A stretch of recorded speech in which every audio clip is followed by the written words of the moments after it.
புதன்கிழமை வீட்டுல மட்டன் பிரியாணி. இந்த வீடியோ போஸ்ட் பண்ணலான்னு பார்த்தா அடுத்த புதன்கிழமையே வந்துருமாட்டிருக்கு. எடிட் பண்றக்கே நேரம் இல்ல. அப்படி என்ன கலெக்டர் உத்தியோகமா பாத்துட்டு இருந்தேன்னு கேட்டா, நம்ம நல்ல நேரம் பார்த்து இந்த வீடியோ ரிலீஸ் பண்ணுவோம், அப்ப வீடியோ வியூஸ் போயிரும் அப்படின்னு ஒரு நல்ல எண்ணம் தான்.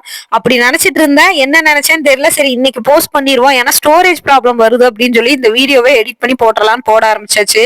மட்டன் பிரியாணி நம்மளுக்கு கை வந்த கலைன்னு சொல்லி பார்த்தா இன்னைக்கு கொஞ்சம் குழஞ்சிருச்சு பிரியாணி. எந்த நேரத்துல செஞ்சேன்னு தெரியல. வீடியோக்கு போற அவசரத்துல செஞ்சேனா இல்ல என்ன இன்னைக்கு புதன்கிழமையே நான்வெஜ் எடுத்துட்டு வந்துட்டாங்களேன்னு கோவத்துல செஞ்சனான்னு எனக்கே தெரியல. நம்ம தான் 5 ஸ்டார் ஹோட்டல்ல சீஃப் குக்குன்னு நினப்பு. அதனால பாத்தீங்கன்னா கண்டதையும் எடுத்து போட்டுட்டு இருந்தேன். எல்லாத்தையுமே மெஷர்மெண்ட் கரெக்டா தான் போட்டா, ஆனா கொஞ்சம் குழஞ்சுதான் வந்துருச்சு பிரியாணி. நீ செஞ்சேங்கிறக்காக பிரியாணி என்ன நல்லாவா வரணும்னு கேட்டீங்கன்னா அப்படி இல்ல. நம்ம இவ்வளவு நாளா சமைக்கிறோம், 18 வயசுல இருந்து சமைக்கிறேன், கிட்டத்தட்ட 22 வருஷமா சமைக்கிறேன். அப்படி எப்படி குழஞ்சதுன்னு எனக்கும் தெரியல. ஏதோ ஒரு ஞாபகத்துல செஞ்சேன், கொஞ்சம் குழந்து வந்துட்டு. ஆனா டேஸ்ட் அல்டிமேட்டா இருந்துச்சு. அதெல்லாம் வேஸ்ட் பண்ணாம சாப்பிட்டோம்னா பாத்துக்கோங்க.